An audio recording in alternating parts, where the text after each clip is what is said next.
I'm very excited to be welcoming each and every one of us to Klein Deutschland's very first webinar. You guys are the pace setters of Klein Deutschland's webinar, and I am really glad to have you all here. So, today's topic is going to be the importance of the German language for a smooth migration. A wise man who is actually on this call once said that Wise any one. he said that any plan to travel to Germany without learning the German language is a plantain chips.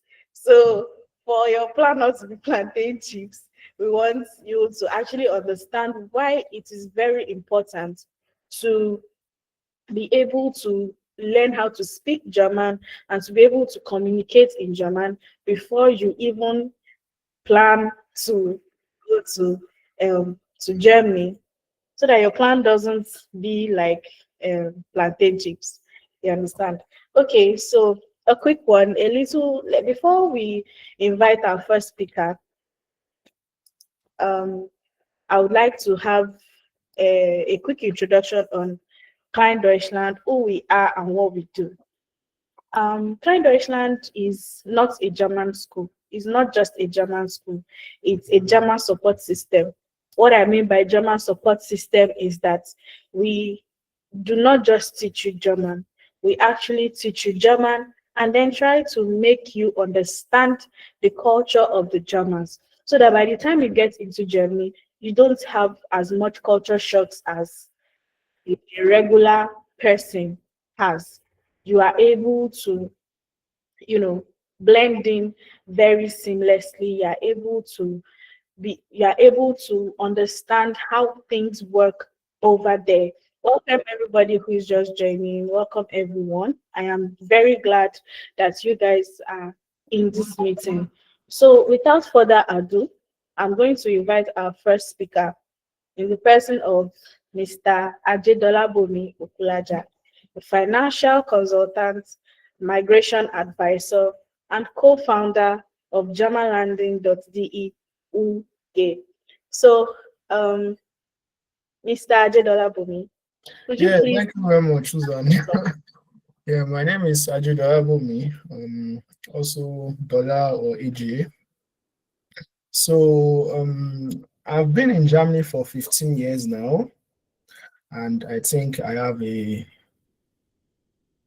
huge experience in Germany on how the Germans are, the importance of language, and also the journey on how to effectively and efficiently go from Nigeria or anywhere else, from that place to Germany. The journey where what you should do first before you actually start planning, everything you should just do to plan properly, to inform yourself, and how to learn the language, everything to do before you come to Germany, right?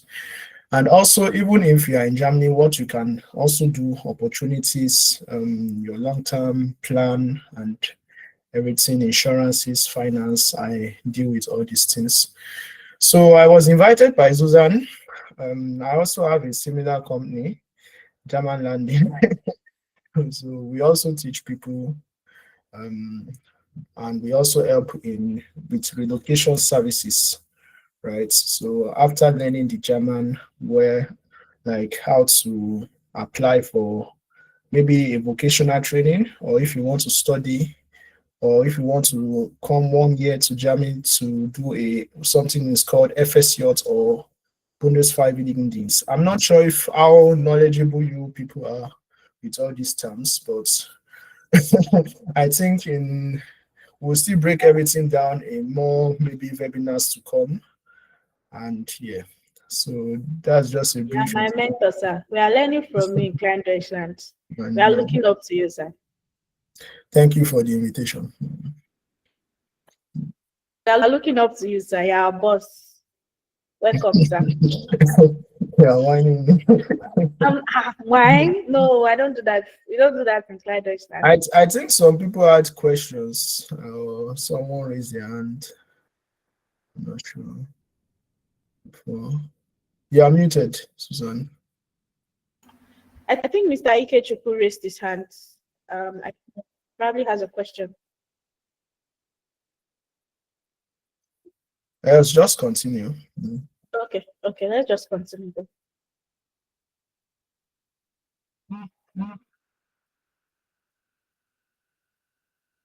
Okay. Mr. Ajedola Bumi, could you please continue, sir? Okay, so what should I talk about? Like, what exactly?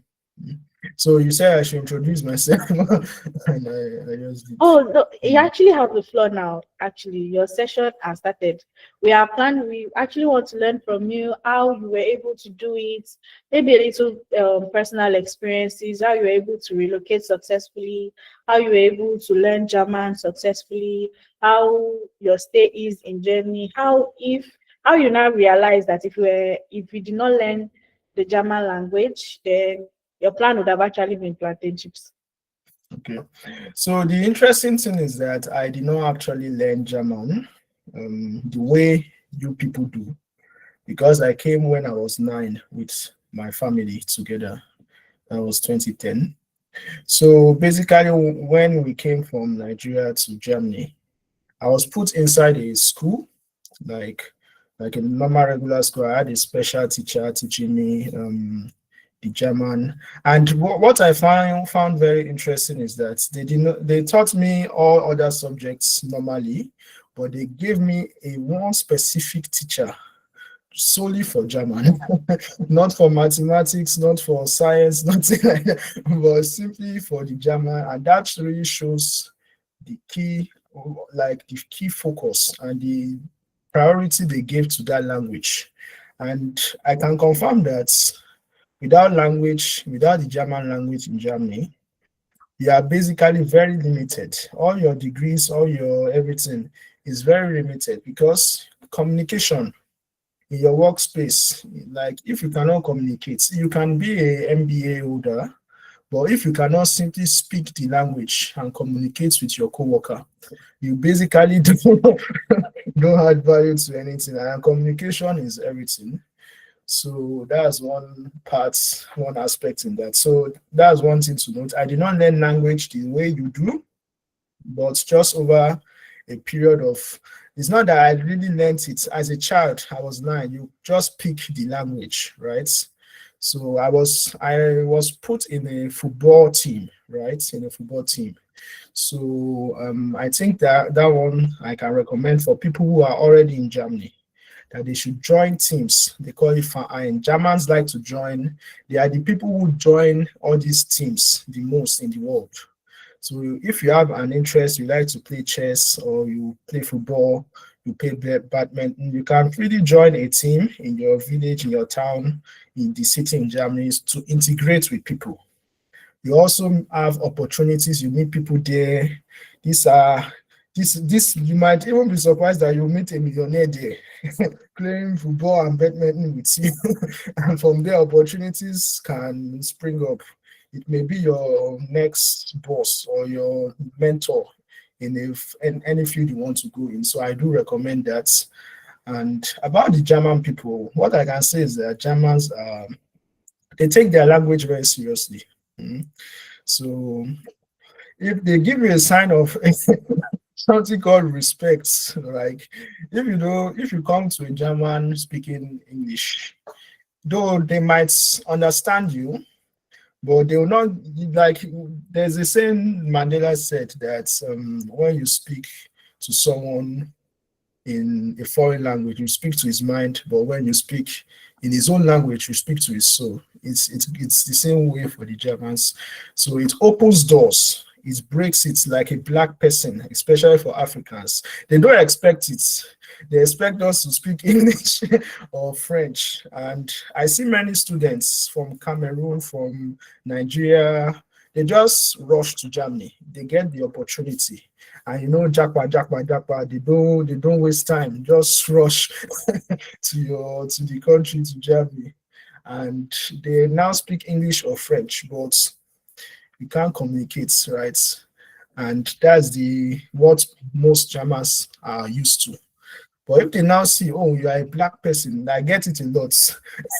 They are very surprised that a normal German person meeting me newly will not expect that I speak like the fluent German.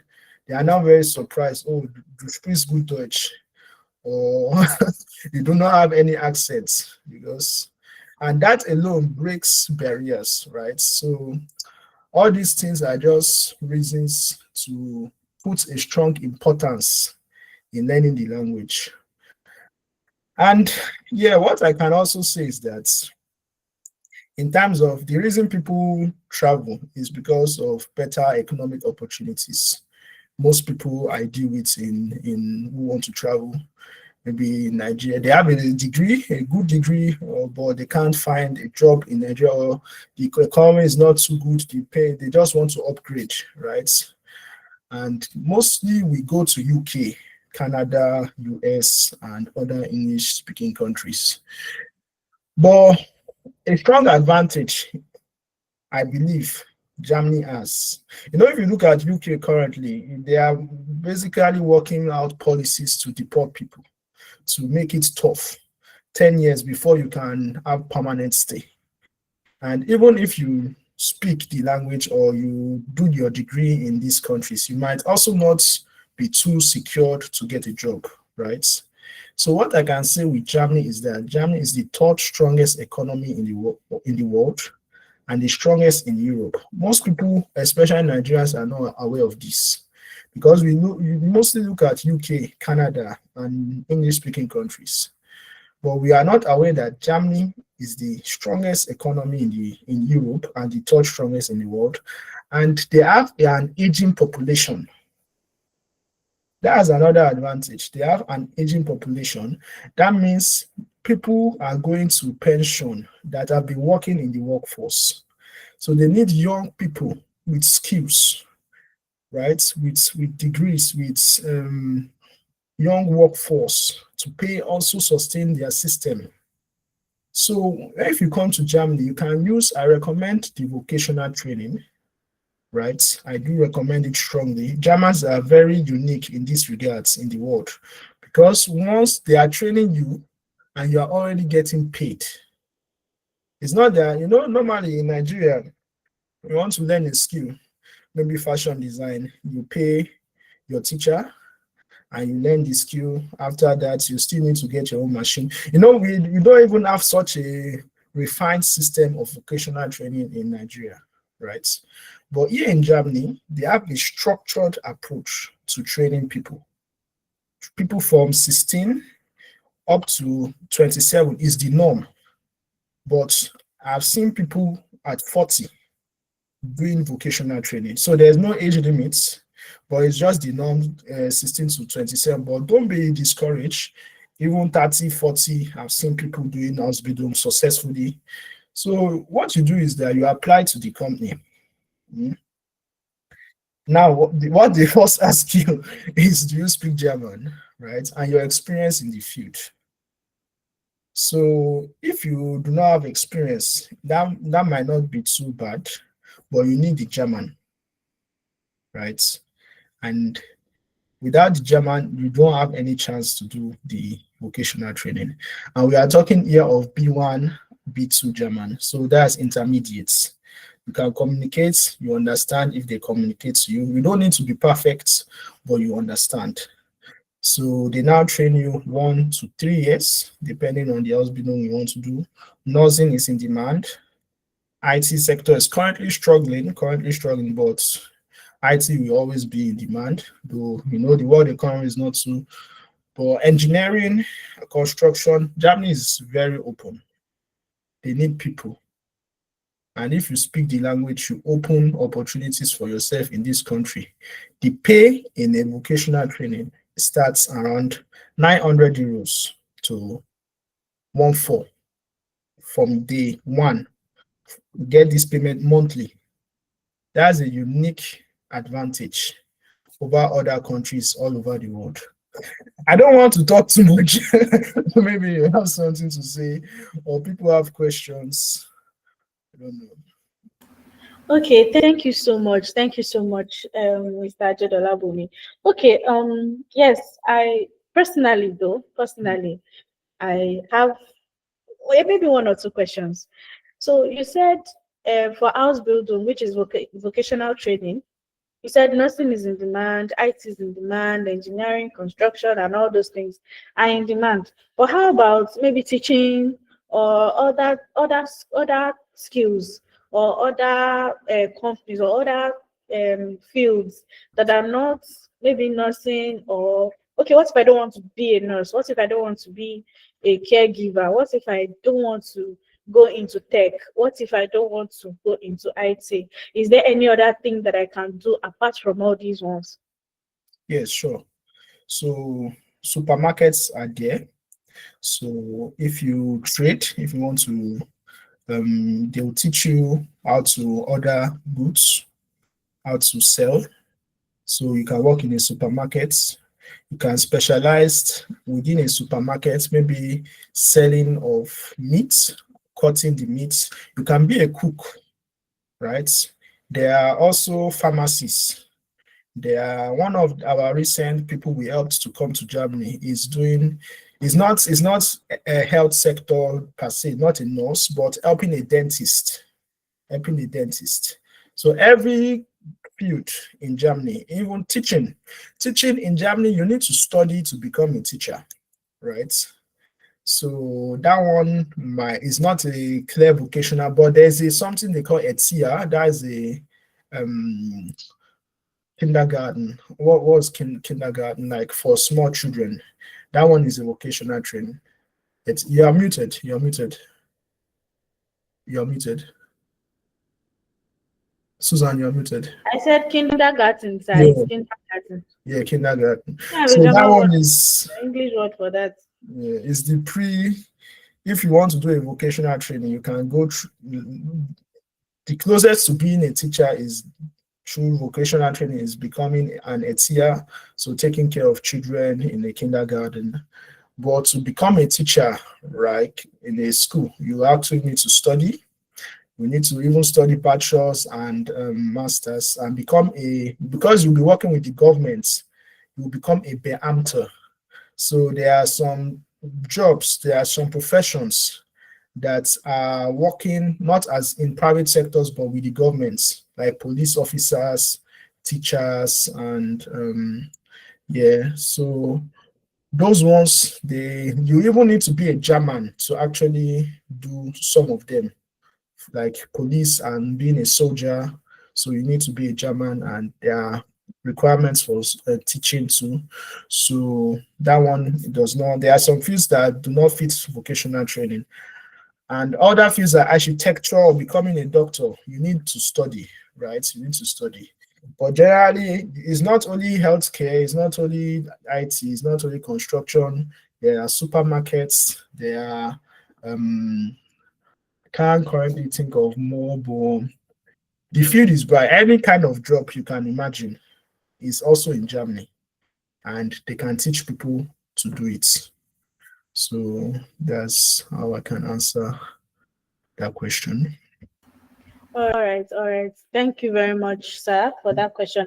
Actually, somebody put in the chat box Okay. here that other art related role, like maybe people that maybe study maybe art related courses and also want to be trained, you know, is So there?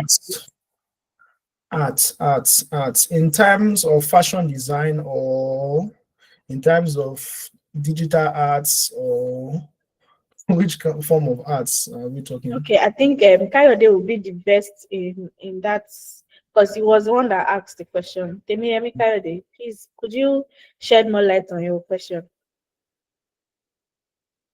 Yes, thank you. Good evening. Really? Yeah, I should be more precise. I'm talking about art-related courses like psychology, theater arts, uh, departments under art in university courses. So that's what I'm talking per se. So Okay. what? Yeah, thank you. Mm. So you said theater arts and what was the first one again? Theater arts. All yes, all courses related to arts courses in university. What is their chances also in Germany? Okay. So the Because you were German talking about, industry in terms yeah. of artists, musicians, and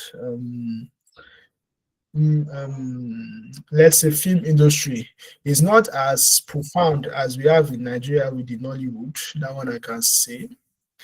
So I don't even know a clear vocational training route to such. So normally there are theater arts you can study in Germany, and you can join like production like as a they sign you up. But I don't know any classical vocational training for that, right?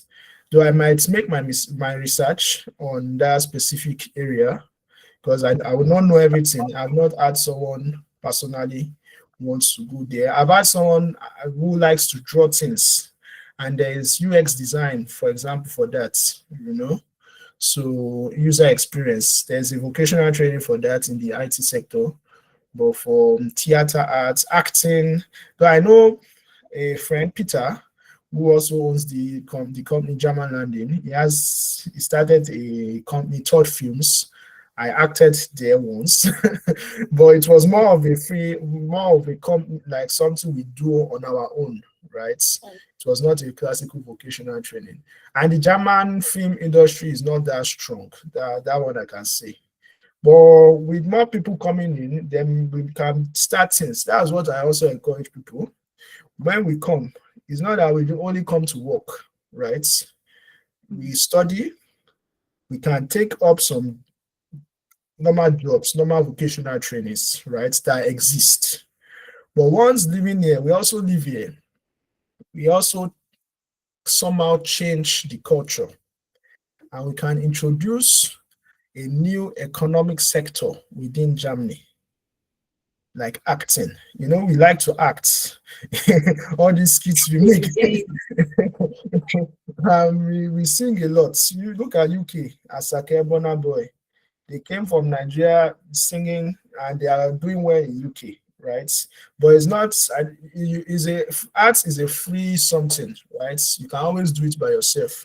So you have to find your way personally, right? So, but I would look carefully more into that sector, into the arts and creative sector, I'll say. So if, or maybe for next time, we'll look at it carefully. Oh, Okay. thank you, sir. Okay, someone is raising a hand, and we also have some questions in the chat box. So, Yeah, Mrs. Mela, please, could you ask your question, ma'am?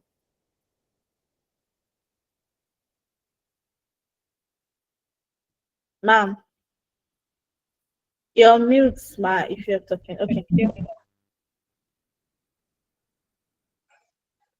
Can you hear me? Yes, okay. please. Okay, good evening once again. Camilo Good evening. Yeah, what kind of agriculture or food production do they practice in Germany? For somebody like me, I love gardening, love planting, and You are Sorry, very, is it very, just me? I can't. We we can't can't hear hear you very well. It's very faint. Hello, can you hear me now? Yeah, we can hear you. Okay, please, what kind But of speak a bit louder, please. okay, can you hear me now? Better. Yes. Okay, please, what kind of food production or farming do they practice in Germany? Because for somebody like me, I love arable farming. So what exactly do they practice in Germany that can make food to be sustainable for for the population of the world that is growing every day? Thank you. Yeah, that's an interesting question. So I know of, there are 16 states in Germany, and I can talk more about two, right? Number one, where I stay myself, Rheinland-Pfalz. And number two, those are the people known to be farmers, right? That's Bayern. So Rheinland-Pfalz, where I stay, we have a lot of wine mountains. Like, do you know grapes? They plant a lot of grapes in this area. So grape is not something to eat, or but they use it to produce wine, right?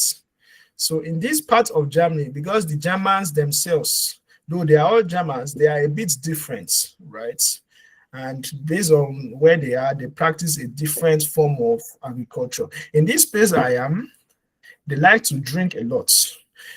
Maybe there's a stereotype of a German. If you see a German stereotype, they are always drinking beer. And An average German is a drunk. like drinking beer. Why? That is something they produce a lot.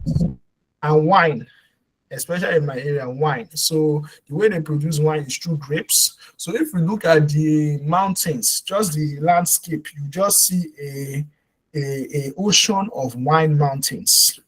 And there's a vocational training for that is called Vensa. I've personally worked in a company that processes these grapes. And if you are interested, I can connect you if you are interested in that part, in that sector. So now, looking at these people, they are in Bayern that are known for agriculture the most in Germany. They are proud of it. So it's their culture. I will say the Bayern, they are in southern Germany. So they practice all sorts of agriculture. I've been there, I think,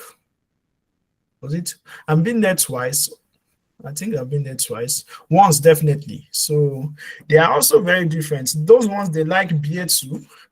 And also, but they also have a lot of agriculture. So they have all kinds of agriculture, from rearing animals. They have it. They produce kartoffel. That's a very potato. Germans eat a lot of potato, right? So, and they farm it too. So, the vocational training, if you want to go to farming, is called Landwirt. It takes 3 years, and you'll be under a farmer. He will train you. You drive tractors. It's not, farming in Nigeria. You see it as that job. Yeah, you have machines. I've been in such a farm before. It's not hard. Not that you'll be dying with your axe. Everything is mechanized farming. So they have machines for everything. Germans like engineering a lot. So when you do something like farming, it's not old age farming, it's mechanized farming. You learn technical machines, how to use these machines. You also learn about the animals or the farming produce you produce, and how to use machines and data to learn it. You'll be surprised that a vocational trainer as a farmer might be not as, it is technical, though not difficult to, but you learn more things than just farming. You learn technology, weather, data. They work a lot with data in this country. So to know the weather, how the weather, when it will rain, and working with data, all these things. So Landwirt, if you are interested in it, we can connect you. Foster. There's also one called Foster. I know that's also a vocational training, and you can work with the government in this area, and hunting too. So hunting is, you can work. Let me explain Foster first. So Foster deals with the economies of the forest, right? I'm not too sure if that's agriculture, but it deals with economies of the forest, trees, the tree economy, right? The wood economy. So they have woods, they take care of the forest. So that might not be too agriculture, but it's still something around the nature, Then hunting too, though hunting is not a vocational training, but there are some professional hunters, but it's not a common something. But this Foster, this forest economy, I know people who, I'm very aware that they also work with the government closely. because there are some insects in those forests they need to protect. They need to, in Germany, it is cold, when we have winter. So they use the woods to heat the buildings and everything. So there's a need for all those roots, and they have a structured and systematic way of managing the forest. And yeah, you can also do a vocational training in that aspect. Yeah, so I mentioned wine, I've mentioned general agriculture, and also this forest economy. Okay. Thank you very much, Mr. Ajedalabumi. So, okay, we have two questions in the chat box. Okay, there are two questions in the chat box. And the first one is, how possible is it to transition from the vocational training to actually gaining admission to study in a university?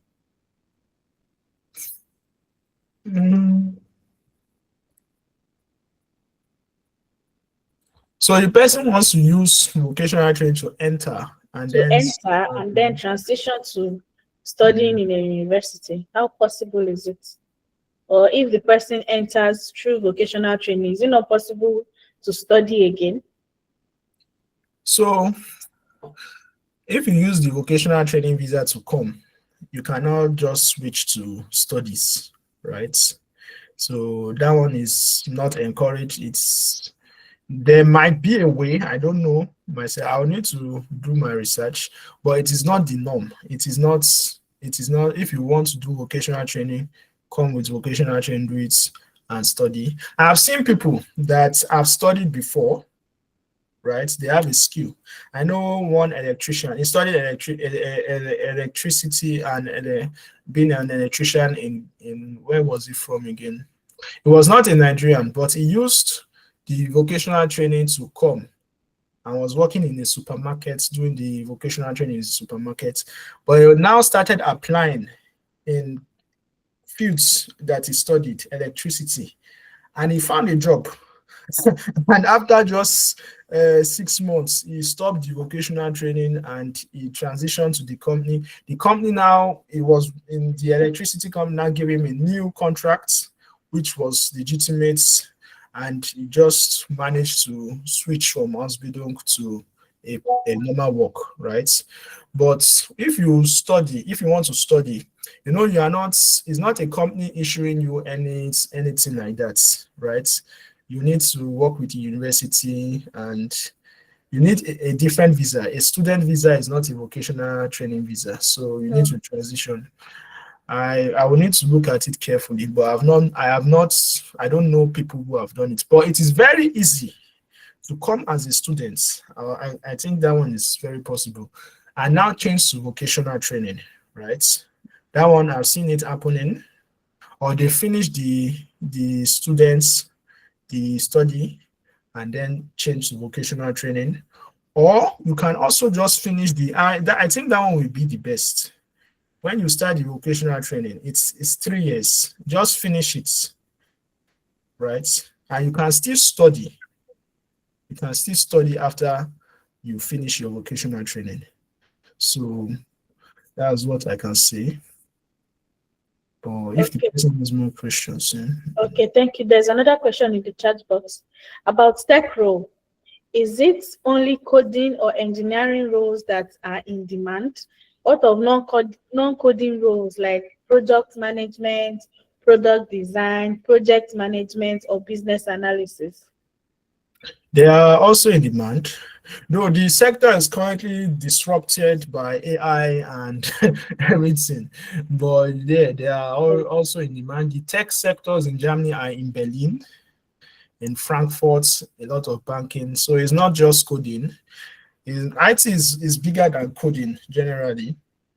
You have UX design, you have product management too. So no, it's not just coding that is in demand. All these sectors are in demand too. And the advantage with IT, especially in cities like Berlin, I know people that don't speak German that well, but they found a job based on their skill. So that's an advantage IT might have. But I still recommend doing the German because in IT, you can, my sister is into IT. She was in a health, like an hospital before doing the IT, right? IT can, you can be an, IT is in demand everywhere. In each company, there's a IT board. So, and they are not always in the main cities where it is more global and multicultural and people might speak English more. So I still recommend speaking the German so that you have just, you have the old Germany for you and not just the focus. And you have to imagine Indians are applying there, all Nigerians are applying there who don't speak the German, and everybody is just targeting. So just learn everything. But health sectors in IT are still there and are in Germany too. And it's even expanding because new technology is coming. Yeah. More questions? Okay, I don't know if anybody else has. Okay, yeah, there's another question in the chat box now. In terms of racial difference, how is it in Germany? As a German, okay, as a German, can you be working and at the same time own a business? Or why as a German though? Are you a German, sir? I'm a German. Are you a German? Shemi. No, like the person asking the question. Okay, he said, as a German, can you be working and at the same time own a business? Of course. That's what I'm doing. That's what you're doing. Yeah. Okay. All right. Another question. Is it possible to transition into Ausbildung with a Chancenkarte visa? Of course. Please shed more light on this Chancenkarte visa. So the Chancenkarte visa is you get, is it 1 year? I think it's 1 year that you get the opportunity to come to Germany. It is made very easy for you to come to Germany. You don't need any contracts from any company. So what I see is that people come, they've tried to learn the language fast, ASAP, right? And they try to find a vocational training. So I know many people doing that. So it is very easy to use the Chancenkarte to do an Ausbildung, because the Chancenkarte simply means you have a chance to come to Germany and to figure out if a company takes you, if you can start a business, anything you want to do. Just make sure you will sustain yourself economically. It can be Ausbildung. That's very possible. Okay. Thank you very much for that. Then another question, how does the block account work? Is it for students or for, let me explain this for Okay. both. So let me start with vocational training. So recently we got someone who came from Nigeria. She needed a blocked account. For the amount was 595 euros, right? Though as a company and German landing, we were able to easily provide the amount and just send it to the block accounts. Though this was a very trusted person, right? It's not for, but there are specialized companies who do it. So if you want, if you are doing vocational training, normally there are vocational trainings that pay you more than 1,000 euros per month, right? If you are paid more than 1,000 euros, you don't need any blocked accounts. Right, you don't need any blocked account. But there are also some vocational trainings who only pay you 900, right? So because it is lower than 1,000, you will now need to provide a blocked account that you can sustain yourself for a period of time. So in vocational training, it is around 500, 600 euros, right? For students, that's a different ball game. You need a blocked account of like 14,000 euros, right? So there are specialized companies that do this. We can connect you with them. So they provide the blocked accounts amounts for you. So you can now use it in the embassy and showcase it. And once you come to Germany, right, you need to take some money from that blocked account because you do not have a job. You are just coming, you need to eat, you need to rent. So you will still use some money from that blocked accounts and you now need to return the amount back. So it's not everything you will use. Make sure you quickly find a work to do so that you can start getting money. But this company charge an interest, It's not that they offer for free, right? But they charge an interest. But it is worth it. I can say it is worth it because you gain an opportunity to come and make more money, faster money than you can make in Nigeria. So can go deeper into the blocked accounts, but it is possible there are ways to do it. It's actually very structured, and yes.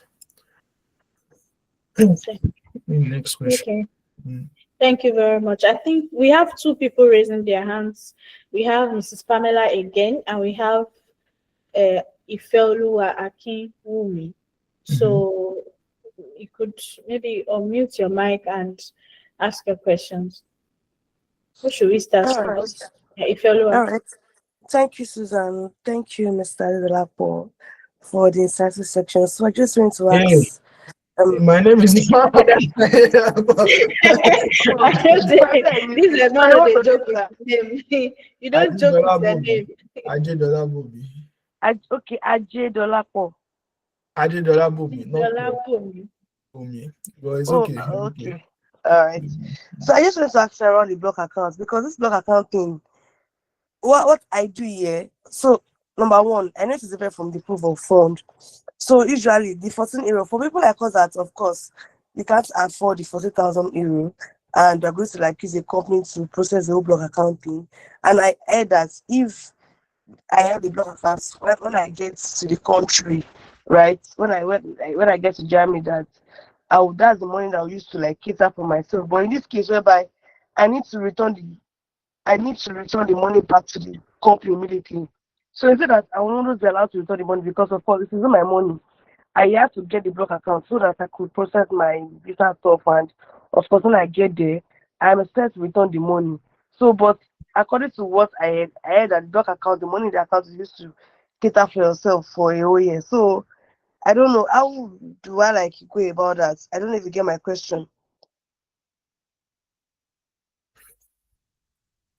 I don't fully get it, but you said, yeah, most people can't afford 14,000, so they go through these companies. And yes, the 14,000 can cater for you for a year. And you first be using a lot of money at the beginning. The first 1 to 3 months, you'll be depending on that money actually. But you can find a job. You can find a job in Germany where you are based. There are factory jobs most people do as students because it's mostly students that need all this big money. it's mostly students. So there are jobs that you can do even though you don't speak the German. But these are minor jobs. They are not professional jobs. They are like working in a company, in a factory, like Amazon or like wine factory production. So you try to find a job quickly. That's the important thing. Even before you come, you can already check the area. You can reach out to us also. We check the area for you and you start applying even before you come, right? So that's the best way. Make sure you can use the block accounts. There's no problem there, but make sure you fast, like be fast to find something that will sustain you long term. Because once the money is gone, what next? So yeah, that's what I don't know if I answered the question or fully got it. Yeah, you did. So basically, I just have to be smart about it. I have to like create strategy so that even when I get there, I need to return the people's money back.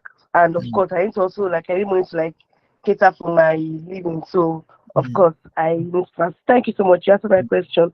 I also have another question about the new visa policy from Nigeria.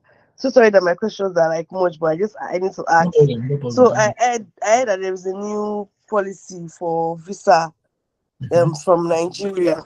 So how like I can like how does it work basically? Because I know that I used to hear that in Nigeria you have to book ahead before you even apply for school. That's what I've been hearing. But I heard that this new one you need to apply. But even at the same time, what if somebody applies for visa and I've gotten admission and I've not been given appointments, or I've been given appointments but I've not gotten my admission? Like how do I test like balance it so that efforts won't be on the way to like either the visa application side or maybe when I receive for admission? Do you get my question, sir? Yeah, I think so. Yeah. So Nigeria can be very frustrating, actually.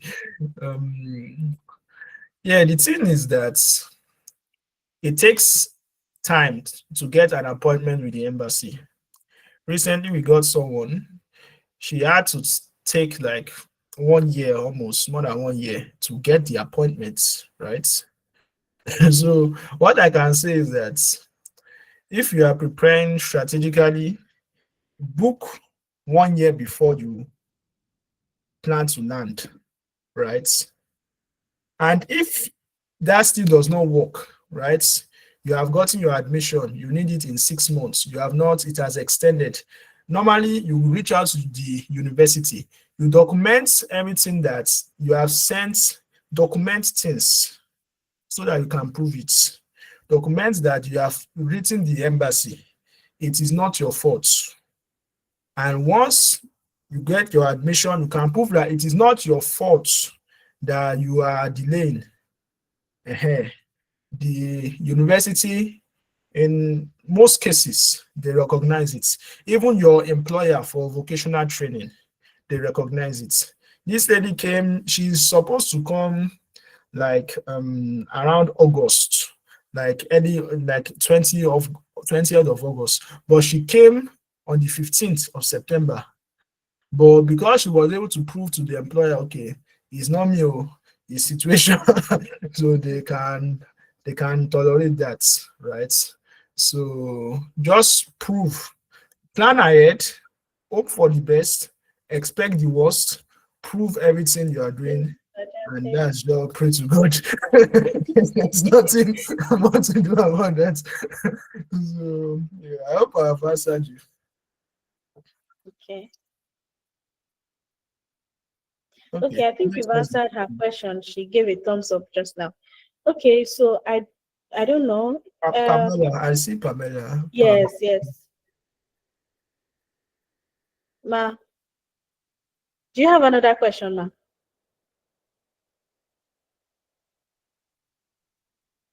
Okay. Okay. Esther. Okay, Esther Olaoniba. Please ask your question. All right, thank you very much, our moderator. Okay, so I want to know, it's still about the block account. I just want to ask if there are any substitutes for block accounts, like if there are any other things someone can use apart from block accounts. Is it possible? Maybe if someone has someone there, Yes. does it work that way? That's something that is very recommended to use. So if you have someone in Germany, use it, right? It might be for vocational training that you get a place you can stay, document it. It improves your chances drastically. For studies, yeah, if you want to study, there's something they call something like the sign that you rely on them, like a dependency. They sign a letter that they will take care of you if you have someone, but there are regulations to it. There's a certain amount that person needs to be earning, or they need a certain amount of wealth and capital, right? It's either through your monthly income or through your wealth and capital. So if you have enough money, so the monthly amount is around 1,004. Almost everybody working full time can make such a money. But it also depends if the person is alone and can fully take care of you, or if the person has children to take care of. So there's a way it is calculated. But if you have someone, reach out to that person. If the person is willing, you can come to me, Susan, or our company info through our website. That we can check it properly for you if you qualify. So we can now send it to the institutions, to the government officials to approve it. So yeah. it is possible to come not only through vocational training, but through that they sign the contract that they will take care of you and they are capable. And in most cases, they don't necessarily need to take care of you all the time. Like it's just for some few months, right? So, and at some point, you take care of yourself. So it's possible. It is done. Okay, thank you so much. Okay, we have another question in the chat box. It says, which cities do you recommend for students to live that is affordable, available jobs, and not too remote?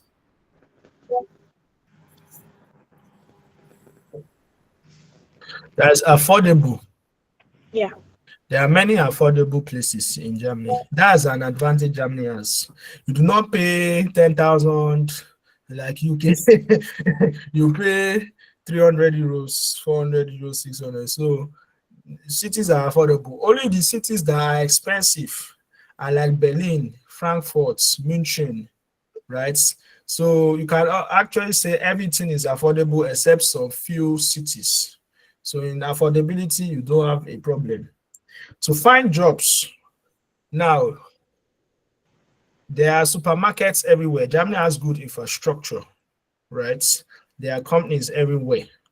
So to find jobs, it also depends which kind of job are we talking about. Are we talking about minor jobs, student jobs, restaurant jobs you can do to provide for your feeding and everything once where you're studying? In that regards, almost everywhere there's a university, there will be an economy for students to do jobs, minor jobs, right? But those jobs will pay you 1,000 in a month, and you take care of your rent, around 300, 400 euros. I recommend VG. A VG is like you live with other people, it's cheaper. So reduce your cost drastically, right? And find a job. There are jobs in everywhere there's a university. There are infrastructure around it. And you also have a train card, a Deutschland ticket, where you can easily move to cities anywhere in Germany. So we can reach your job in 30 minutes. So that one job is actually there too. And what was the last question? Okay, I'm seeing here. Is that three things: affordability, jobs, okay, and not too remote. Okay, not too remote. Yes. Everywhere, Germany is very interconnected. Everywhere there is a university, it is not too remote, actually, right? So that's what I can say about it. Okay. Okay, someone else is asking. Okay, this question is actually, he said he's joined late here, but he's asking how we can go through the vocational aspect. He's into cybersecurity. Okay, so and using the vocational training. Yes. So there's a vocational training called Fachinformatik. So that is the general standard for IT people. Fachinformatik, right? Apply for positions for Fachinformatik. We can help you with it. You can tell us the cities. You have experience already? So does he speak German? That's the cocoa. Okay, do you speak German? So that your plan is not plantain chips. I said no okay, more. so he does not speak German, but we'll handle that. It's not a problem. Yes, That one is not a problem. We'll fry we'll process the plantain chips for you. You process the plantain chips. But the experience is already there. So that one is good. That one is good. So just learn the German. IT is easier. For vocational training, you need better German. So B1, B2. You can achieve this in a time space of 1 to 2 years. Right. Okay. A job in Nigeria. I'll be pasting a form on the chat box now. Okay. So in case you what level of German language at least should someone have? There are many things you can do in Germany for coming. Right. You can do an FSJ, a social year. The pay is not too much, but you mostly get accommodation. You get a small pay of 400 euros around about. So there you take care of people for 1 year, and you just need like A2, right? You need like A2. So for vocational training, start with A1, B1, Jerry, B1, right? You can start applying from B1 because B1 is intermediate. But once you have B2, so when you have B1, you can start applying, definitely. And you can be lucky. This lady that came, she had B1, right? You do not need to necessarily pass every exam safe. Just have like 3 out of the disciplines: Sprechen, Hören, Schreiben, or what was the last one again? Sprechen, Hören, Lesen. yeah. So have 3 out of these 4, start applying from B1. But once you have B2, you are good to go. You can do everything. That's it. Okay, please let's take Sorry. this one last question before the second part because we have a speaker. Okay. Sorry, I want to just secret to what he said about the language. I'm asking for like a student's visa, like for master's degree. Like at least what should someone have? What level of Masters. language? Is this still? You said what? Oh, for a master's degree. Yes, master's, yes. Like what level? Master's degree does not require any language proficiency. So to study bachelor's, in every cases you need German because the language of instruction is German. But for masters, in most universities it is in English, right? But your problem may now be after you finish your masters, or even when you are already in Germany, how to communicate with just to hang out or to already find job. So to do the masters itself, you don't need German. You can do it in English. But after the studies or just your period, you will need to find job and everything. That's where the German kicks in. You feel it. So it's now a survivor thing because you need a job. Yeah. So I can't. She's laughing. So I just recommend to just start learning German. If you plan to do anything Germany, just start learning.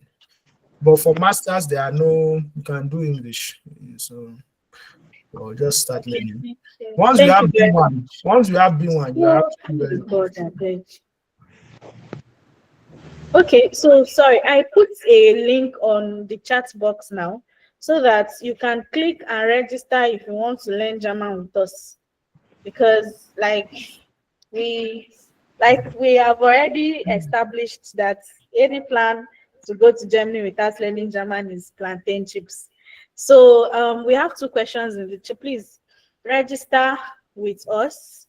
Click the link and we'll take it up from there. We teach you German up to B1, up to B2, depending on what you are going to Germany to do. If it is house building, if it's for you to go and study, and every other thing. So please click the link so that we can register you and get you started. Okay, before we move on, we have 2 questions in the chat box. After these 2 questions, we have another amazing speaker that is coming up. So I don't want us to use questions to finish all the time that we have. So after the second speaker, any other question that you all have, you can always ask. Okay, okay, so the first question is, how can someone get their degree recognized? How does germanlanding.de help with that? Yeah, we actually recently, was it 1 or 2 months ago, got the ability to do that. So you can send us. You can send us. Can I send our Gmail email info? Yes, please. You can send email. Okay. The second question is, what level of German does one need for a bachelor's degree? To start it, right? So, okay.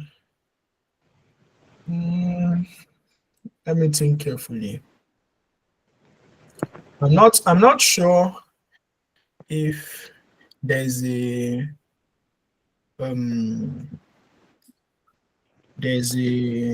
definite requirements or a system like if you do not have the German proficiency, you cannot start. I'm just saying that the bachelors in Germany, the language of instruction is German. So if you do not hear anything German, you can't actually partake in it because you don't understand anything. You write the exam in German, everything. So I recommend at least B2. Better is C1, right? At least B2. So most people I know, they don't even do bachelors. If they are coming from Nigeria, they don't do bachelors. That's why. But I recommend B2 to C1, right? So Someone is asking me if our company is in Lagos. Yes, it is in Lagos, please. Register. If you want a private physical class, we can always arrange that. Although most of our classes are online for now, but if you want a private physical class, we can always arrange that. So please click the link and register for your German classes so that we can assist you to help your plan to not be plantain chips. So, okay, moving on. We've answered the remaining two questions in the chat box. So right about now, we are going to bring up the second amazing speaker for tonight, which is going to talk to us about how he got his own scholarship through the Erasmus Mundus. He got a German scholarship, and his own German plan was not plantain chips because he was able to speak German and he got the scholarship. And right about now, he's a student and he's thriving in the German community. And he's no other person but Joseph Jegede. Joseph Jegede, could you please, you can have the floor now, Joseph. Okay. Can you hear me? Mr. Joseph, everybody is hailing you here. Yeah, can you hear me? Yes, please, we can hear you, Mr. Joseph. Okay. Thank you very much for the opportunity to be here. And I see a lot of persons that I know. I see my friends. Coyote, Coyote, I can see you. And I see Mercy too. Good to see you guys. Okay, so I'm just going to drive straight into it. I already planned, maybe we'll talk about the old Erasmus later, but I already planned something else. I was hoping to approach this from a different, I'm just going to tell you what I have. And I'm trying to share my screen, please, a moment.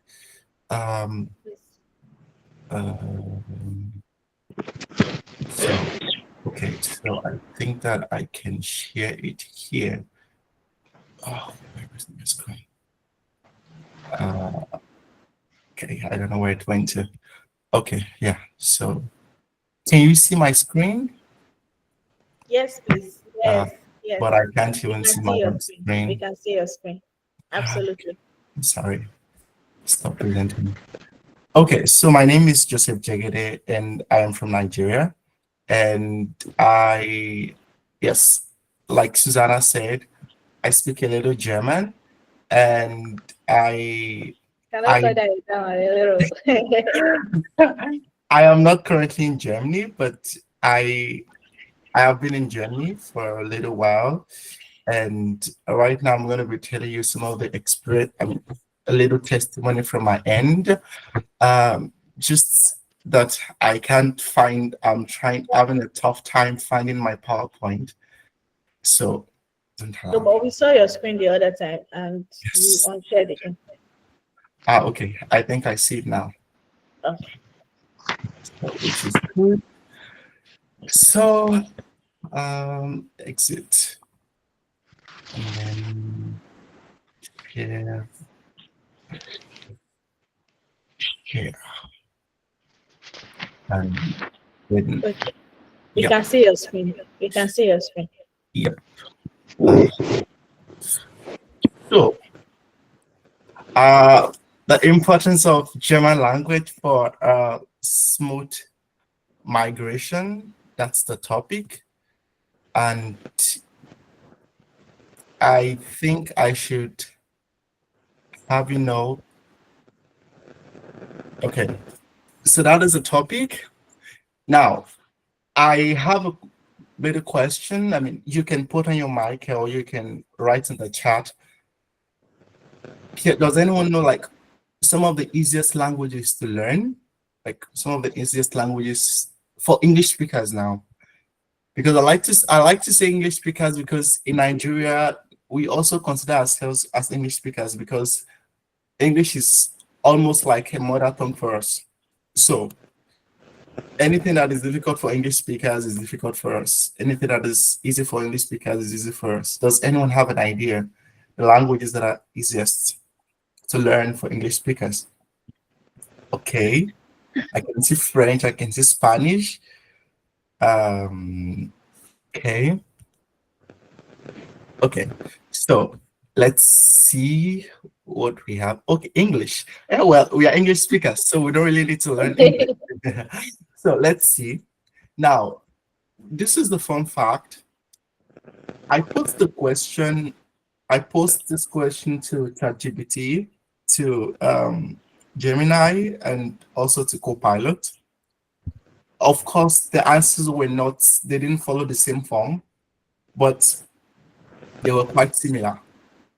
Now, and these are like the easiest languages to learn for English speakers. You can see Frisian, Dutch, Norwegian, and every other thing, right? So someone is going to ask, where is German? Okay, where is German? So we are coming. So which brings us to the next slide. Thank you. Thank you, Arinze Valentine. Okay, so which brings us to the next slide, which is, now, I now asked, what are the most difficult languages? Okay, and then I got this answer. Okay, these are the most difficult languages. But if you also look at this, German is not here. Okay, you can't find German here. And yeah, let me go to the previous slide. Some people confuse this for German. When they say Dutch, they think it's German. No, German is Deutsch. This is Dutch. Dutch is the one spoken in the Netherlands. Okay, Deutsch is spoken in Germany. So Deutsch is easy.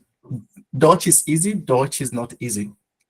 And then you have, for the difficult languages, you don't have German. Okay, so where is German? So which means that German is somewhere between the difficult languages and the easy languages.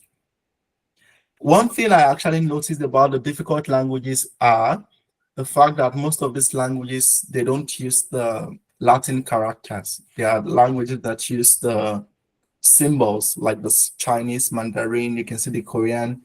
So I guess that's why you have them difficult. So if we consider languages that use Latin figures, Latin characters alone, I think German is going to be one of like the most difficult languages. German is.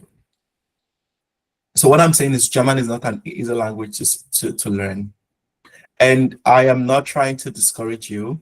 I am just trying to let you know. I always do this whenever, because I also teach. So whenever I meet a learner for the first time, I always try to show them this.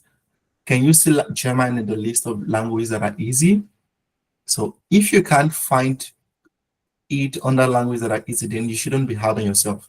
So it is not an easy language. Okay, now that being said, now a little fun fact.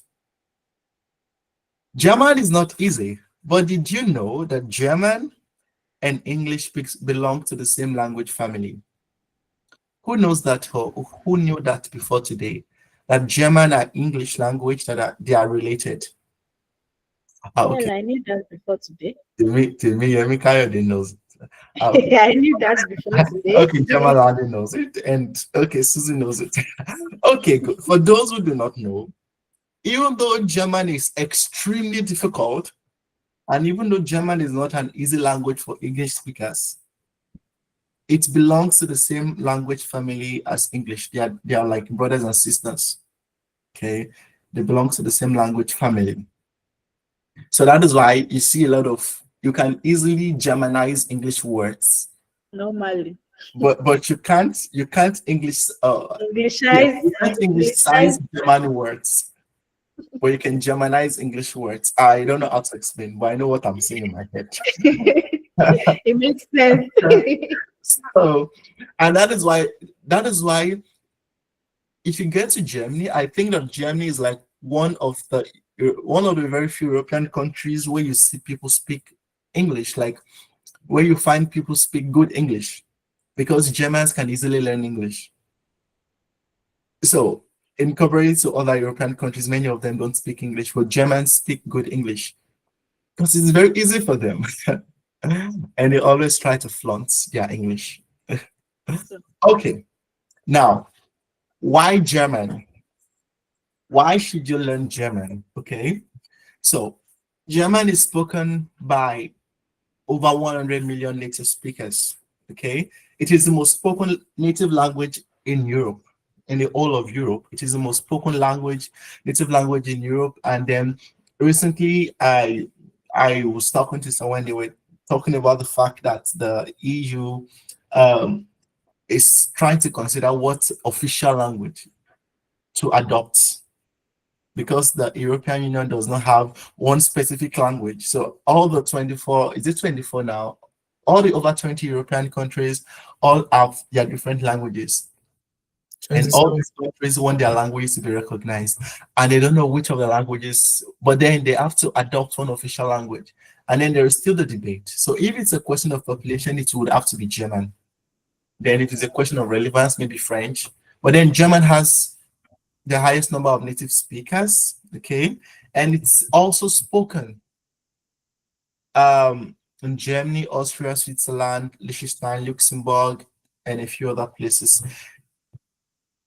And it is also a gateway to global business. And German has like the best engineering in the world, okay?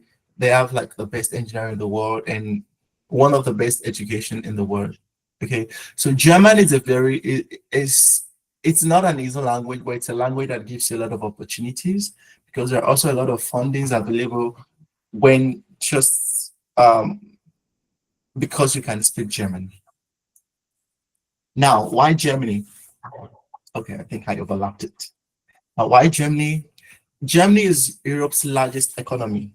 Okay, it is the largest economy in Europe. You have Germany, France, and then Italy. And the gap that Germany gives to them is very high. So it is the largest economy in Europe. Yeah, like I said earlier, world-class education. They have like one of the best educations in the world, and like one of the oldest universities, some of the oldest universities in the world, you'll find them in Germany. And then of course they have other museums, theaters, and of course the Oktoberfest, which maybe later. And It's also actually going on though, by the way. yeah, it's going on right now. And then when we talk about technology, Germany is there. They are always very, very advanced. And I don't know whether this is relevant, but in Germany, you don't have privacy. Everyone is always watching you, because even to cross the street light, there is a camera. And so I think this talks about the technology part and all. So that's that. Why German and why Germany? Now, a little fun fact again. Germany has over 5,000 types of beer and 1,500 breweries. Did you know that? Who knew that? You. Who knew that? Okay, so this is a new information. Nobody knows it. Good. Oh, we know it. I know it. You know it. No, you cannot use that. Okay. So So you cannot buga Susan in these facts. At all. so Germany has over 5,000 types of beer and over 1,500 breweries. I think it's insane. I mean, now going back to it, now many of us, when we think of German, we think of Germany. But German is not equal to Germany, actually. German is not just, okay, not that German is not equal to Germany, but German is not just equal to Germany. Then if German is not equal to Germany, then what is German equal to? Let's see. This.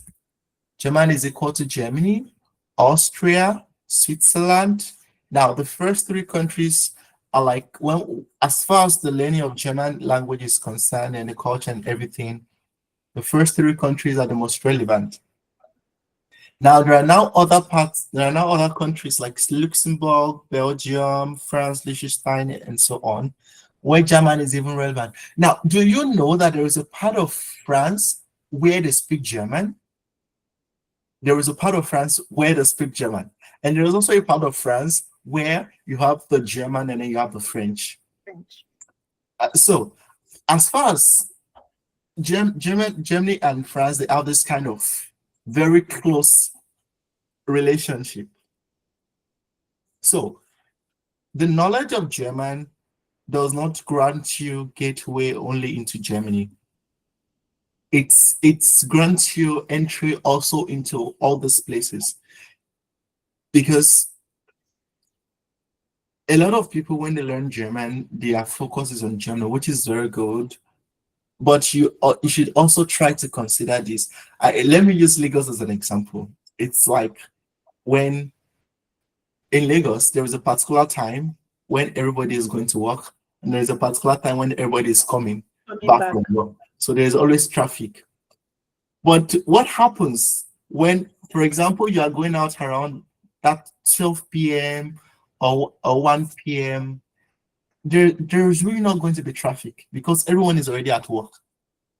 Yeah. And that is what that is my point about these other countries, because there's a lot of focus on Germany that people don't often look at all these other countries.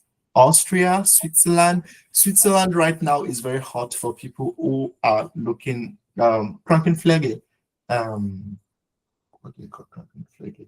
Krankenpflege. Nursing. Yeah, nursing. Okay. So Switzerland is very, very hot right now for them.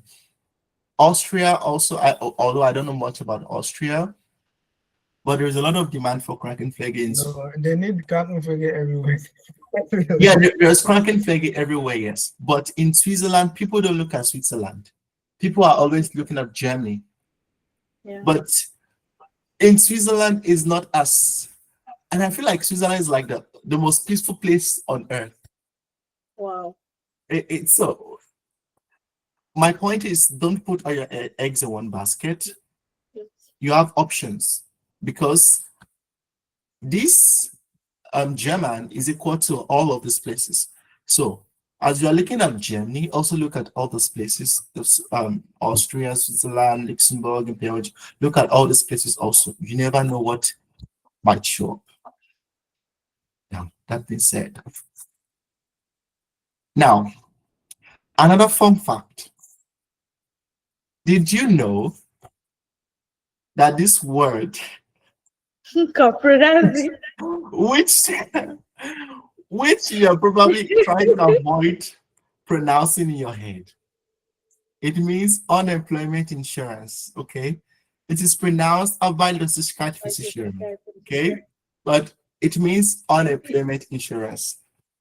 And that is one of the crazy things about Germany. When I said that you can Germanize English, but you can't Englishicize German. Like, they are fond of bringing different words together just to create one. Okay? Arbeitslosigkeitsversicherung, unemployment insurance. That's a fun fact. Who knew before today? Susie. Apart from Susie. Okay, German landing. Okay. Apart from the two of them. Okay, yeah, Demi knows. That's true. Okay. Now, let's talk about mastering the language. Good. Trying to follow time. Good. Now, let's talk about mastering the language.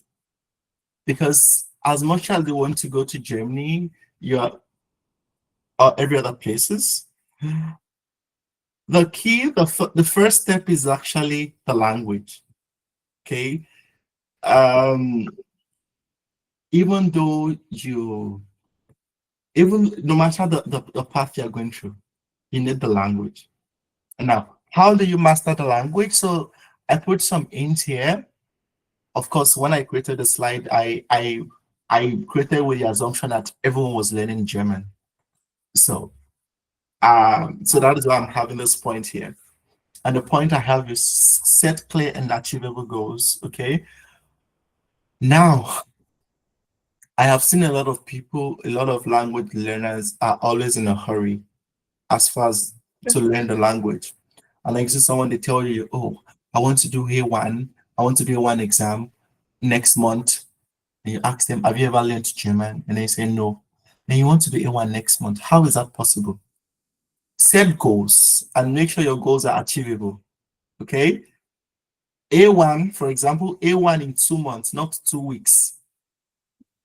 You are not a witch. You cannot do A1 in 2 weeks. You cannot even What if do I'm a 4 witch? weeks. Take your time, learn things properly. And that is what happens. I have seen this happen a lot of time. A lot of people are not patient with learning the language. And so they keep learning wrongly. And the problem is that now it is not that you can't escape. For example, if you learn wrongly, you can still, there are some things that will still pardon.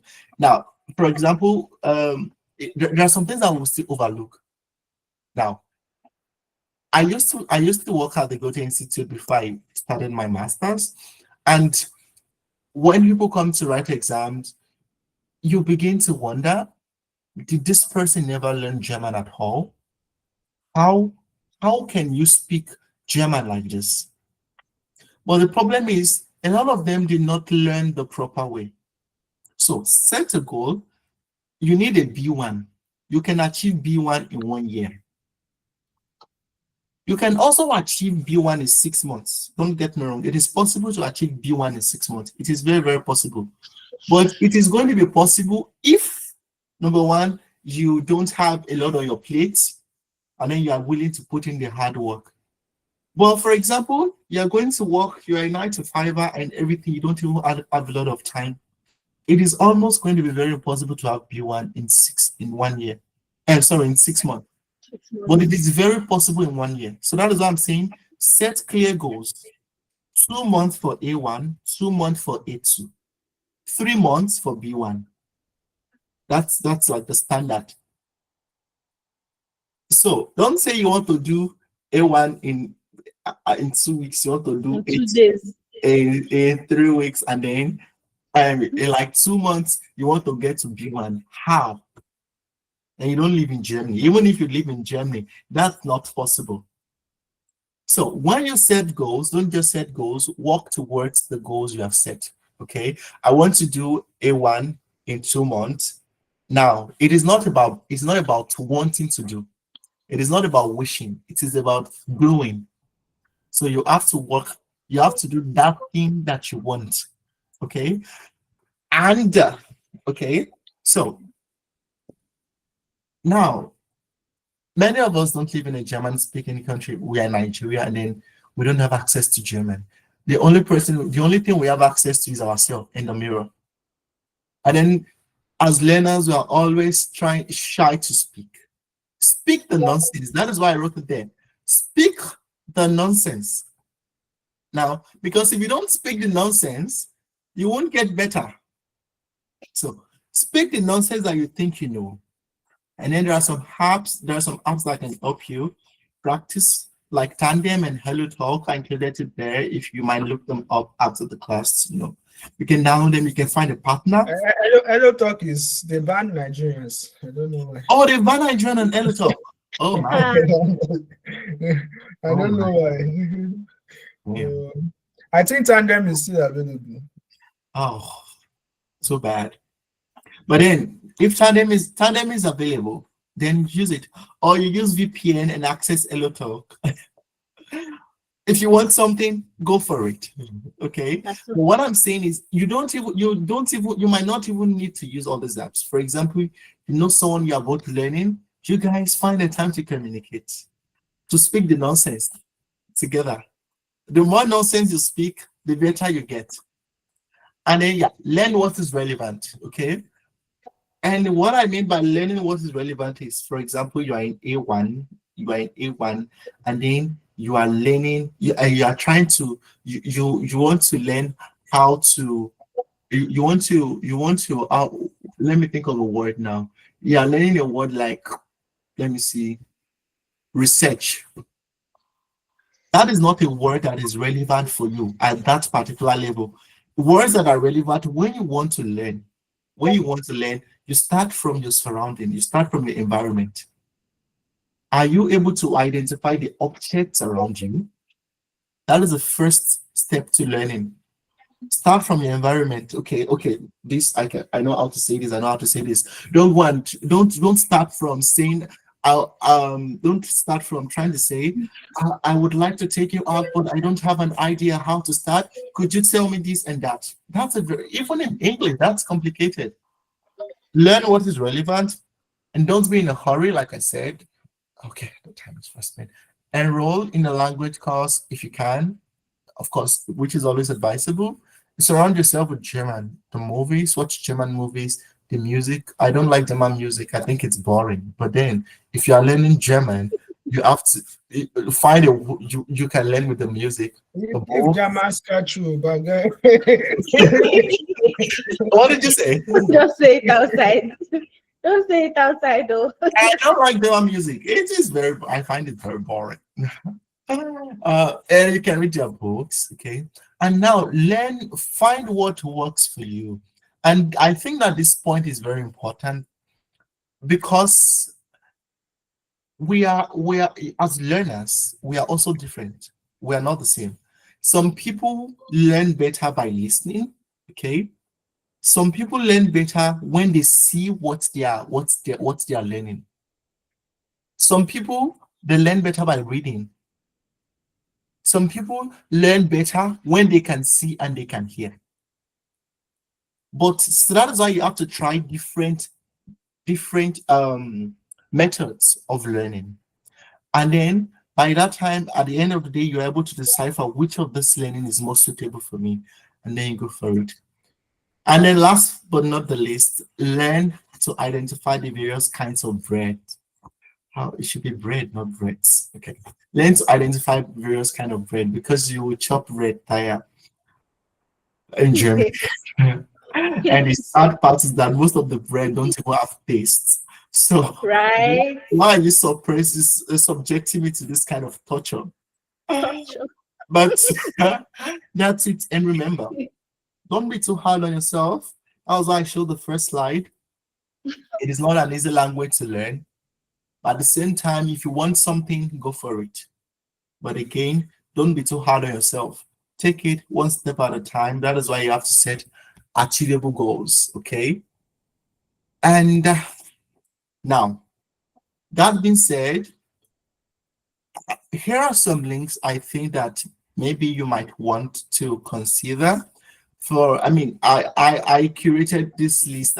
I didn't add links to some of them because I don't really have the specific links. But I am very familiar with scholarships, so I added links to the scholarships. Some of the scholarships I'm familiar with. There is Konrad Adenauer Stiftung.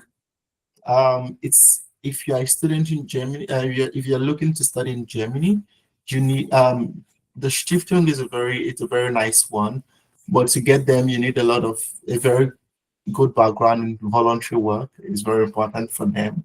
Irish Bull Stiftung is also nice. I got it, but I didn't go for it. It's also a very nice Stiftung, and the pay is also nice. Both Konrad Adenauer and Irish Bull, the pay is very nice. The scholarships also they offer a lot of they offer a lot of scholarships all over the world, and they have different programs. So if you get, for example, an admission in Germany and you don't have finance, you can always apply to the DAAD and they can always sponsor and all. And yes, there is the opportunity card in Germany. I don't have a direct link to that. And then there's also Ausbildung and then the FSJ. I don't have direct links to them, but these are things you can always research on. And then the last link I included is Deutsch für dich. That is to also help you learn better. It's the platform of the Goethe Institute where you can always practice your German better. Because most times what you do in class is always not enough. You always need to do extra work. Then Deutsch für dich, you can, always practice Germans in ways that are tailored to what you and for you. Okay. That being said. Okay. Okay. Let me carry. I'm gonna type it in the chat. Thank you. All Okay. right. So I don't know if you're done. You're finished with presentation. It remains one slide. Isn't one? Okay. Please carry on. No, I'm not carrying on. This is it. Oh. Okay. Thank you very much. So thank you. I hope you were able to get one or two from it. I mean, if you got nothing at all, you should get the fun facts of the Germans, the Arbeitslosigkeitsversicherung, the beer. I mean, that should suffice. And thank you. Thank you very much, Mr. Jagede. Okay, so I think a few people might have one or two questions for you as well. So we are throwing the floor open for anybody that has questions for both speakers. Actually, I have a question here saying that how do they go about accommodation in Germany? Okay.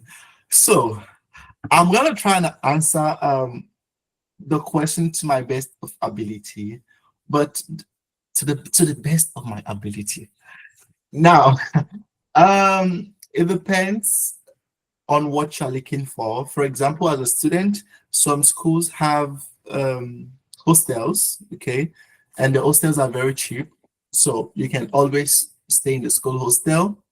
While sometimes students prefer to stay outside, but in most cases, what is always how do you say it? In most cases, what is always advisable? I mean, if you're trying to save money, you don't have a lot of money as a student, it's always advisable to stay in a shared apartment. I mean, for example, I mean, it's a flat, okay, but everyone has their rooms, and then maybe you guys share the same bathroom, all the same, and the same kitchen, but everyone still has a privacy. And then that's it. And it's always like the surest option for students. Either you stay in the school hostel or you stay in those kind of apartments. It's always like the surest option. Okay, thank you very much for the answer. I don't know if Ajedola Bumi has anything to add to that accommodation question. How do students get accommodation? He explained it pretty well. There are schools. I was, in fact, in one of them. So you stay there. It is very cheap with the schools. But other biggies are there too, private owned. So you can get those ones too. And yeah. And in vocational training, for example, your company can even give you accommodation in some cases. So, but yeah. He explained it very well. All right, thank you very much. Okay, so someone is asking if you could talk about Erasmus scholarship. I think this question is for Joseph Jagede. Yeah. So can you please talk about Erasmus scholarship and Yes. how we can get Erasmus scholarship? Now, I did not include Erasmus scholarship in my PowerPoint because it is not limited to Germany. That was why I did not include it. All the things I included here are Germans, are tailored towards Germany and the Deutsch sprechige Länder. Now, Erasmus Mundus yeah, the Erasmus Mundus scholarship is like you can apply even if you don't speak German, even if you don't speak French, anybody can apply. But the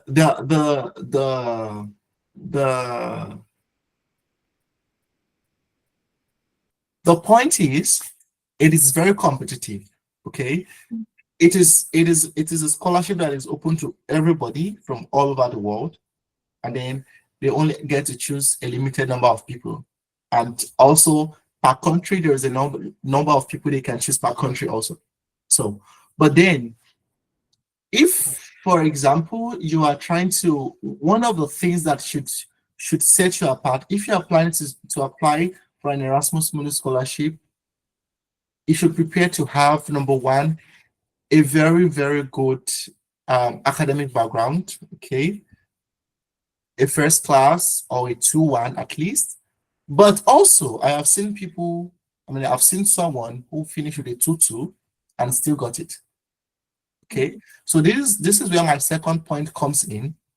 The second point is a very, very strong motivational letter. Okay, a very strong motivational letter detailing your experiences. So, because sometimes, schooling in Nigeria also, it's very, very hard. And sometimes it's not like we don't know book. It's just like some lecturers just don't want to crown our effort. So sometimes what you fail to achieve with a 2-1, what you can augment with a very sound academic work experience. If you have a very good, strong work experience and a very good academic background, that's going to set you apart. And then, so a very strong motivational letter, a very, very strong academic background, then conferences or publications, these are very important, okay? But it is not really a must. But these things are considered. For example, they want to choose like 5 people, and then they've already chosen 4 persons. It remains one. They've already chosen 4 persons. Then they have to choose one more. But there are 2 people who have the same portfolio. Now they have to look at what differentiates these 2 people. Okay, this person has a lot of publications and a lot of conferences, so they will definitely choose this person over. But again, those things are not the determining criteria. The most determining criteria are a very strong motivational letter and a very, very strong academic background. Okay, in some cases they might also require a reference. In some cases it might require a reference. So these are the things that set you apart. And now this is the same thing that goes for Chevening. Okay, so if you're also considering applying for Chevening, these are the same. It's the same, almost the same rules. Okay, so a very strong academic background and a very strong motivation letter, and these are the things that set you apart. Now, your language proficiency is a plus. Okay, especially if you are doing something, if your master's is a master's that has to do with language. Okay, so your language proficiency is a plus. Okay, because your ability to understand, another European language it's always going to set you ahead. So your language proficiencies or publications, these are like additives for you, but they're not the main cocoa. That's Okay. the main point. The main cocoa. All right, thank you so much for that answer. Okay, there's another question here that says, how cheap is the education in Germany? Okay, I think that German has like one of the cheapest educations in the world, because it's always tuition free. Of course, you have to pay a semester fee, which is not too much. It's always depends on university, but normally the tuition is free in public universities now. The tuition is free, and then then you have to pay semester fee, which you pay for the some universities some universities maybe like 200 euros, some 300 euros for the whole of the semester. That's like the semester fee. But generally, education is very cheap and free in Germany, I think. Um, This one says, I heard that Germany doesn't easily give PR, permanent residence. okay. Thank you. I was trying to say what's PR. Well, I don't really know about permanent residence. Okay, I think here Ajedola Bomi is in the best position to answer this question. Yeah, so permanent residence. You have to stay in Germany for around 5 years and be working. That's the cocoa, right? Be working and be contributing to the economy. Don't have crime cases. Don't depend on the government, and have good integrate well in the society. Then around 3 to 5 years, you can start applying actually. So I don't think it is hard, personally. I don't think it is hard. So it is even getting easier to become a German citizen actually. So before you need to stay 8 years, it has been reduced to 5 years. You need, I think it is B1 to pass the German, and they will ask you some questions about Germany, their government structure, their history, so that they can see you know about the country. So I don't think it is hard. No. I think so too. Okay, I so don't think that's hard. Especially compared to what they are doing now in UK. In the Be careful, choose wisely. all right, thank you very much. Okay, another question says, how does one go about gaining admission in a university for a medical course and then a scholarship? Okay, so the first thing first is that number one, for a medical course, so I'm assuming that's a bachelor's. Okay. Yeah, I think Correct me if I'm wrong, but if it's a bachelor's, number one, if you're going to study medicine in Germany, you need a C1. That is the first step. So think that you want to study medicine in Germany, any medical course in Germany. First of all, start learning German, because you need a level of German that is at least C1. Okay. Then after that, you prepare documents, and then that's when you apply to the universities that you want. And now a scholarship. Now, like some of those links I shared with you, like Konrad Adenauer, Irish Pearl, they offer scholarships for students, but the requirement is that the student must have gotten admission, must have been admitted in a German university. So which is good. So if you get an admission into Germany and then you need a scholarship, you just apply to one of these. Because remember that you don't really have to pay tuition. But of course, you also need to fend for yourself, because you don't want to work. I don't like working. Nobody likes working. So that is where the scholarships come in.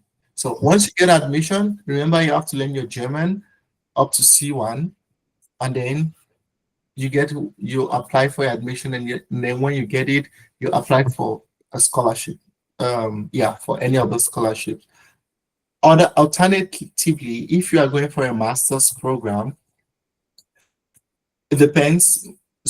Many of the master's program are in English, okay, so you might not need. But then in most cases, if you are going for medicine, they might probably still need you to understand German to a particular level. Okay, so the first step is always your German, your admission, and then the scholarship. Okay, or another option, if you are applying, for example, for a program like Erasmus. With Erasmus, you are applying directly to the program. You're applying directly to the program. You are not applying for a scholarship. For example, with Konrad Adenauer, you already have an admission. Then you're applying for a Konrad scholarship. But with Erasmus, you don't have an admission, you don't have anything. So Your yeah, application is, so when you're applying directly to two things. You're applying for admission into that particular program and a scholarship from the European Union. So the European Union is the person that gives you a scholarship for Erasmus, not Germany. So that was why I did not include it there. I hope that's clear.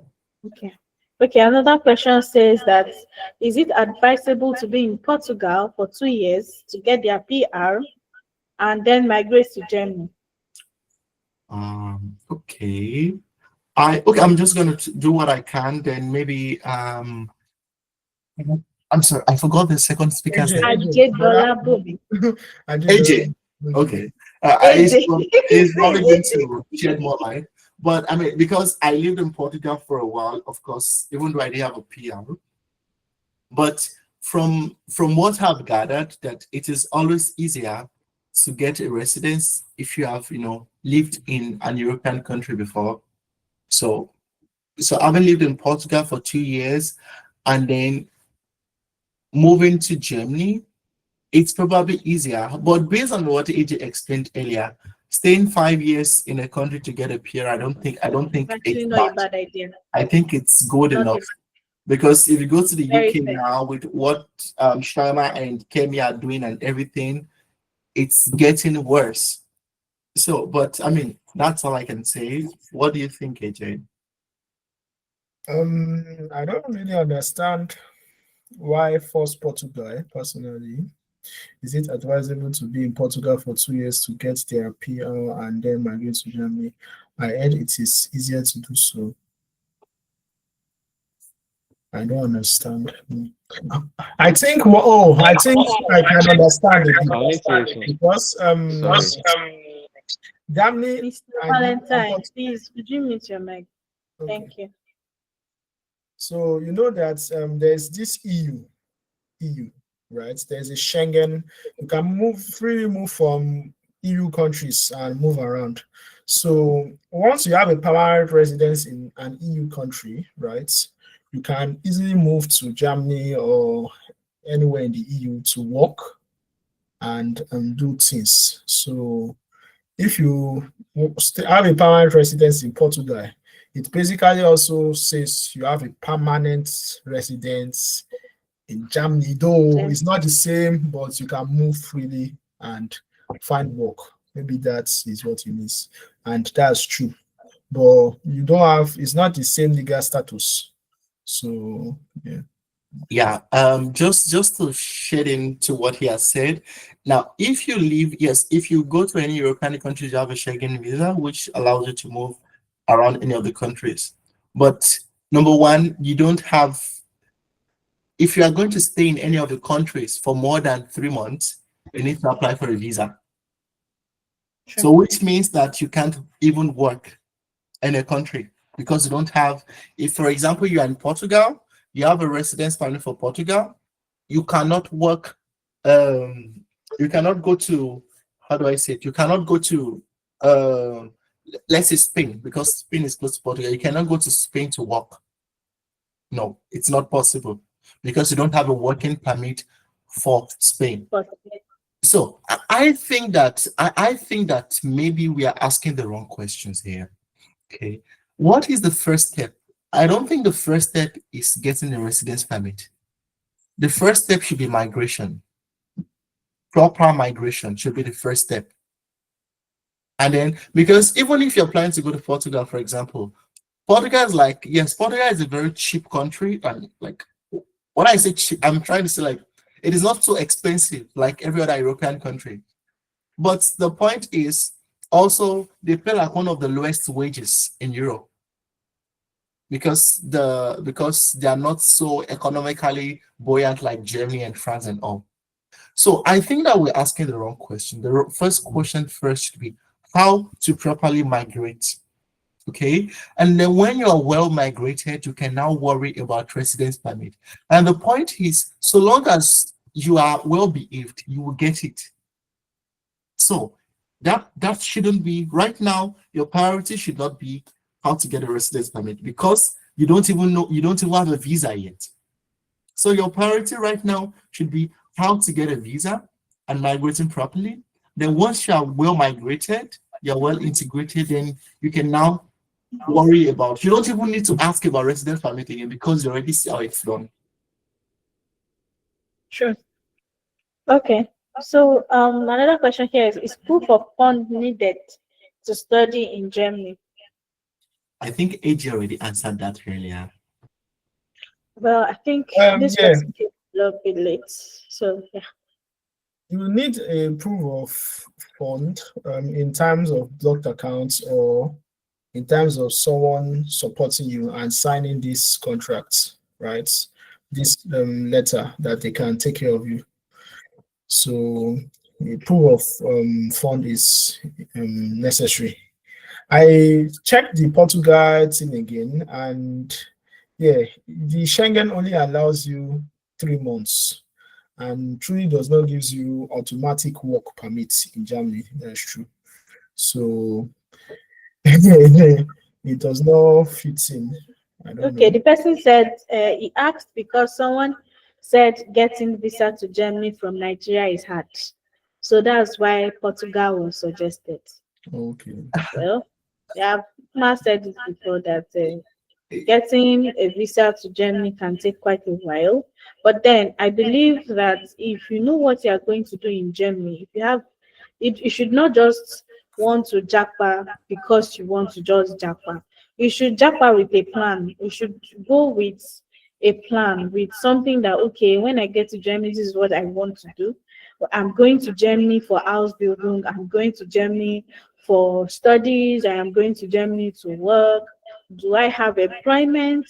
Do I have somebody that I'm going to work for? So these are the things that you should consider when you're traveling to Germany or when you're even traveling to any place at all. So once you are able, because here Ajay already said that even if your visa is denied, not exactly denied because they're not going to deny kind of thing, even if your visa is delayed or maybe you don't have an early appointment, you can easily write to the school or to your employer, letting them know that it is actually not your fault that your visa is being delayed and then that the delay is coming from the embassy. They would understand that you're not the one giving yourself visa. It is the embassy that is giving you visa.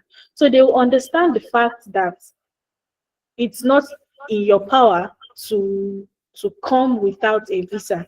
So when you experience delays like that, you should reach out to your employer, you should reach out to your school and let them know that the delay is from the embassy so that the embassy will know what to do about it. It is even possible because I have someone that gave a testimony that when his visa was delayed, he wrote to the school that he was going to and let them know that, oh, this delay is actually from the embassy. And the embassy wrote to the school wrote to the embassy that, oh, this person is our student, what's going on and everything. And the issue was actually sorted. So if things like that can happen, you can just easily write to the school that, oh, your visa is being delayed and stuff like that. And the school could write to the embassy and let them know, or your employer can write to the embassy and let them know that, oh, this person has to resume by this time or has to resume work or has to resume school on so date. So can you please approve this person's visa so that person can come? Stuff like that can happen. So because of that, I don't think going to another country because one country is hard or getting a visa for another country is hard is actually the best option. If you have a plan, if you have something that you want to do in Germany, then I don't think going through the long route of having to go to Portugal first or having to go to another country first is actually a wise option. Wait, can I add something briefly? Yes, yes. Now, I think that we often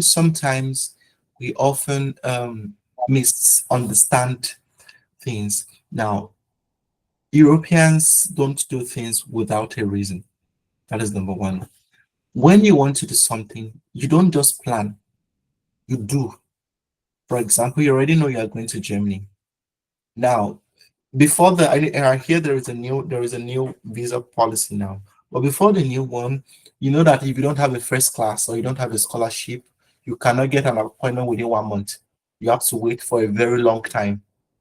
So if you know you are going to Germany for work and for study, and you don't have any of this, book your appointment already You when know, you're in final year. Okay, you're not going for study, you're going for house building. You know that you have to wait at least 1.5 years. Book your appointment now. Now, don't just book appointment and sit. For example, you're going for Ausbildung, okay, and right now you don't know a word of German. This is the time to start learning. And I shared this with someone 2 years ago. I met him at the gym, and we're just talking. I told him, oh, I did German and this and that. I suggested to him, okay, you can do Ausbildung, you can do this and all. A few months ago, he called me that he had an appointment at the gym, and I don't even remember because I only saw him at the gym once, and then we just shared information. And he said he has an appointment at the embassy. He doesn't understand German. He doesn't have his documents. He doesn't have his job offer yet. And you book an appointment at the embassy. So what I'm saying is, oftentimes these are some of the reasons why people say, "Oh, it's not easy to go through Germany," because I will tell you, every country has their own pitfall. Okay, Germany has their own loophole. Even Portugal has their own loophole. But it's always the best thing is that, see, if you go to Europe and you see the way people live, especially immigrants, sometimes you feel sad. See, so there is nothing as good as you doing something and doing it properly. Go through the right route. I am going to Germany. Find all the documents, do everything properly to make your stay in Germany perfect. Don't go through Portugal to go to Germany. Don't go through Italy to go to Germany. If you are going to Germany, go to Germany and find a life. Then it's okay that once you are there, then maybe you can visit all these other countries, but just do it properly. Yeah, exactly. I think that was a good point. I just wanted to add something. So that's where we also specialize in. So cases are different. We guide you to come to Germany. So if you need more information, you can reach out. Different numbers.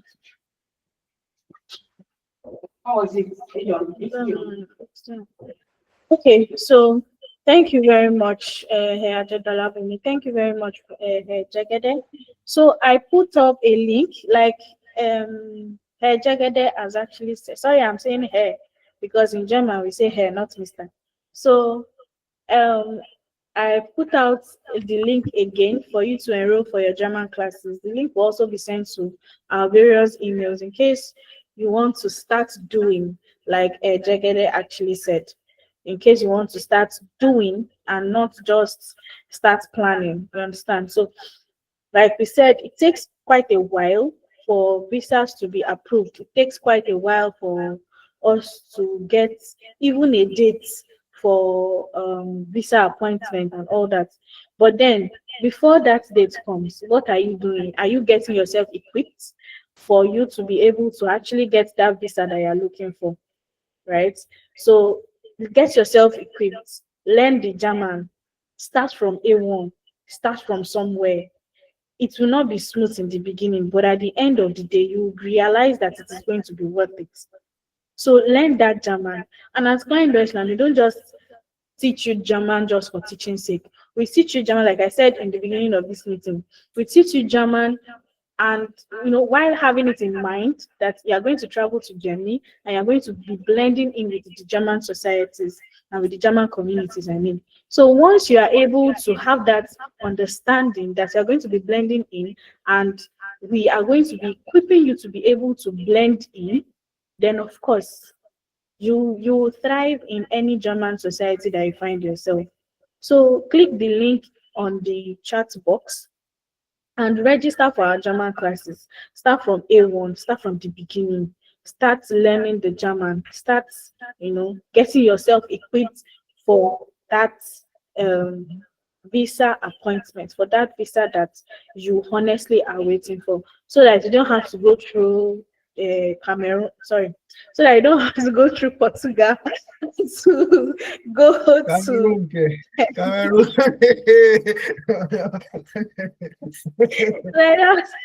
and so that your plans to go to Germany will not be plantain chips, in the words of Nelson Mandela. So thank you everyone for joining, and the recording for this session is going to be sent to our various emails. The link also to enroll for our German classes are also going to be sent to our various emails. So here we have germanlanding.de. If you have any migration questions, you can always reach out to the email. It has been written on the chat box actually, but we are still going to be sending it to your various emails. So if you have any migration questions, please reach out. Reach out via mail. You can even reach out.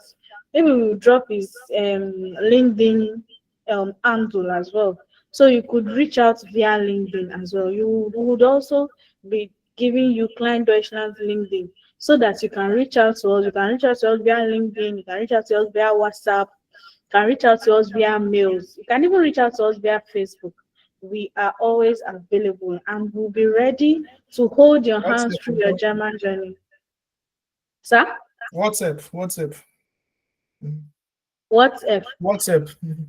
WhatsApp. Yes. WhatsApp as well. So we'll be, excuse me, we'll be available to hold your hands through your German journey and take you to that German destination. And trust me, once you are able to learn German to a certain extent, there is no limit that you cannot go in the German community. You will be able to thrive anywhere you find yourself. So our time is already fast spent. So we'll be ending the meeting now. Thank you everyone for joining in. Thank you everyone for being a part of. Thank you especially to Ajay Dolabumi and Jagede for making time for this our small German school. Thank you very much for our facilitators. I really appreciate everyone for joining in. So we can all have a good night. Have a good night, and Susan wants to rest. I want to can't sleep. I'm tired. Okay, thank you everyone. Thank you everyone. Have a great night. Thank you very much. I appreciate it. Till next time. Bye, everyone. Bye. I'm going to see the thing.